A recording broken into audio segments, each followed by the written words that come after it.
Bonjour. Alors aujourd'hui, je vais vous parler de votre rapport au temps.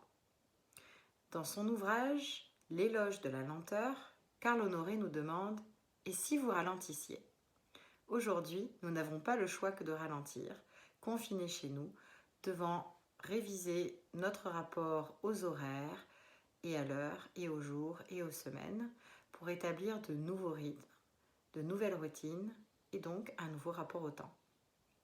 Quelque part, ce que cette crise a de bon est de nous faire réfléchir justement à ce que nous devrions peut-être mettre en place quand elle sera terminée, peut-être pour avoir une vie qui nous offre un meilleur équilibre, une meilleure santé mentale et physique au quotidien pour accomplir nos objectifs. Alors, pour vous en parler au cours de cette vidéo et de la prochaine, j'aimerais commencer tout simplement en citant Carl Honoré. Alors, dans son livre L'éloge de la lenteur, Carl Honoré nous dit « Dans notre monde moderne et rapide, le temps nous semble un train sur le point de quitter la gare au moment où nous arrivons sur le quai. Aussi vite que nous allions, et quelle que soit l'efficacité de notre organisation, il n'y a jamais assez d'heures dans une journée. Dans une certaine mesure, il en a toujours été ainsi. Mais pourquoi aujourd'hui nous ressentons plus que jamais cette pression du temps ? En quoi sommes-nous différents de nos ancêtres ? Si nous devons jamais parvenir à nous arrêter de courir, il nous faut d'abord comprendre ce qui nous a fait accélérer le rythme et pourquoi le monde tourne à ce régime, avec un emploi du temps si fermement cadenassé. Pour cela, nous devons revenir au tout début en explorant notre relation au temps lui-même. Et c'est ce que je vous invite à faire. Réfléchir à votre rapport au temps lui-même et pourquoi aujourd'hui ce rapport au temps peut-il occasionner autant de difficultés, autant d'inconfort lorsqu'il s'agit justement de changer et de s'ouvrir à d'autres manières de fonctionner. Un autre exemple que j'aimerais citer dans son livre, c'est lorsqu'il nous dit « Quelle est la toute première chose que vous faites lorsque vous vous levez le matin ?» Quelle est la toute première chose que vous faites lorsque vous vous levez le matin ? Tirer les rideaux, vous blottir contre votre compagne ou compagnon d'oreiller, sauter du lit et faire une série de 10 pompes pour activer la circulation ? Non. La première chose que vous faites et que tout le monde fait, c'est de regarder l'heure. Perché sur la table de nuit, le réveil nous donne nos repères et nous indique non seulement où nous en sommes par rapport au reste de la journée, mais aussi comment réagir. S'il est tôt, je ferme les yeux et tente de me rendormir. S'il est tard, je saute hors du lit et je me dirige immédiatement vers la salle de bain. Dès le tout premier moment de la journée, le réveil mène le jeu.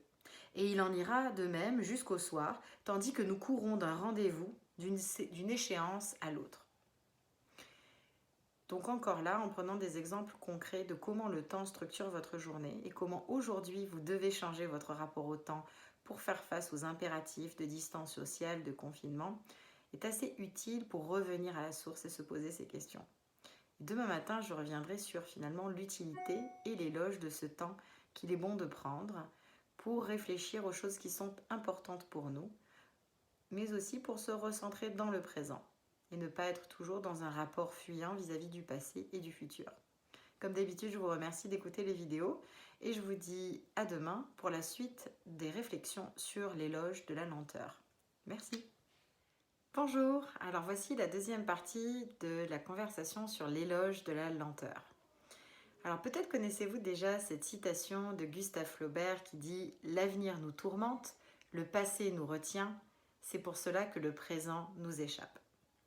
En lien avec certaines choses que je disais déjà dans la gestion du stress et de l'anxiété, la nécessité de s'ancrer dans le présent et de prendre acte de ce qui se passe au moment où nous le vivons a un énorme pouvoir sur comment le futur va se dérouler.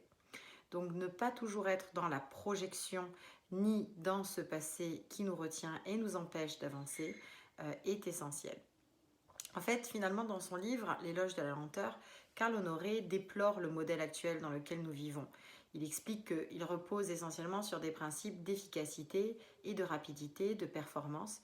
Et sorti de l'univers du travail, on se percute finalement à un monde dans lequel on reproduit ces gestes de performance, de rapidité dans toutes les autres sphères de notre vie.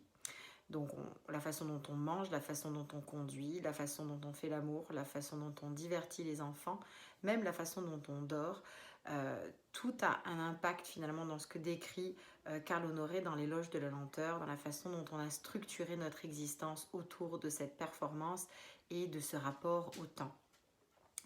Alors aujourd'hui, moi ce que je veux discuter avec vous un petit peu, c'est justement comprendre comment nous pouvons renverser ce rapport au temps maintenant que nous n'avons plus le choix et que nous ne devons plus nécessairement respecter ces impératifs de performance, de productivité ou de rapidité. Qu'est-ce qui se passe quand nous devons finalement ralentir, que nous n'avons plus le choix et que nous devons à ce moment-là utiliser avec plus d'intention, de concentration et de réflexion euh, vraiment les actes que nous allons choisir de faire dans la journée. Car c'est finalement là que se trouve tout le principe de l'éloge de la lenteur. C'est en allant plus lentement, en prenant le temps de faire les choses, qu'on y soit contraint ou que ce soit une décision de notre part, on décide de mettre davantage d'intention dans chaque acte que nous posons et nous sommes mieux à même de mesurer l'impact aussi que nos actions auront sur les résultats, sur les autres personnes autour de nous. Donc cette lenteur n'est pas nécessairement l'opposé de la productivité. Et ça revient encore à discuter de ce qu'on entend par productivité ou par performance. Ça remet beaucoup en question ces concepts-là. Si on décide d'investir la lenteur de certains principes qui finalement sont bons pour se construire et surtout pour se construire sur le long terme et non pas dans une manière d'avaler le temps de manière un peu boulimique, rapide et non intentionnelle. Donc ça, c'est la première chose qui est finalement prônée par l'éloge de la lenteur et qu'on retrouve justement dans tout le slow movement. Tout simplement, je mentionnais tout à l'heure la nourriture, la façon dont on mange, évidemment le slow food, tout ce mouvement qui s'est créé en contre-pied au fast food pour prendre le temps de savourer, prendre le temps de manger avec intention, de réaliser vraiment ce qu'on met dans son corps et l'impact que ça a sur son corps. Mais c'est un peu la même manière dont on a de fonctionner avec le temps. C'est pour ça que j'ai utilisé cette métaphore de la boulimie du temps et la façon dont on va agir vis-à-vis de nos horaires au lieu véritablement d'y réfléchir, de se poser, de ralentir, de prévoir des pauses. C'est aussi quelque chose que je suggérais dans mes articles et mes vidéos précédentes. Lorsqu'on se met à faire du télétravail, on sait très bien que la façon dont on va mesurer sa productivité, la productivité n'est pas égale. On passe par des cycles de créativité, de productivité différents au cours de la journée, au cours des semaines, au cours du mois. Et on doit planifier en conséquence aussi d'intégrer des moments de repos pour recharger les batteries. Eh bien, quand on a une approche finalement de l'éloge de la lenteur et d'un rapport au temps revisité, on repense aussi la nécessité d'intégrer ces pauses, la nécessité d'intégrer le fait de recharger les batteries et de respecter le cycle naturel par lequel on passe quand on a besoin d'être créatif, quand on a besoin d'être productif et les moments où on a besoin de penser, de se recentrer sur soi-même. Donc voilà, je vous laisse sur ces mots et j'accueille toute question, rétroaction que vous auriez, un petit peu de curiosité sur la question de l'éloge de la lenteur. Je suis curieuse aussi de savoir comment ça se passe pour vous, si vous aviez un rythme particulièrement mouvementé et rapide et très axé sur la performance, notamment dans vos entreprises. Comment ça se passe maintenant où il n'y a pas le choix que de devoir faire face à une lenteur imposée par le confinement et la distance sociale? Est-ce que vous sentez que vous avez besoin davantage d'appui pour faire face à ce gros contraste finalement dans votre rapport au temps? Vous sentez-vous perdu? Vous ennuyez-vous? Ne savez-vous pas comment utiliser votre temps? Ce sont des questions qui ne seraient pas surprenantes de voir émerger. Alors je vous invite à me contacter en privé ou en commentaire sous les vidéos pour en discuter ensemble. Je vous remercie encore et je vous dis à très vite.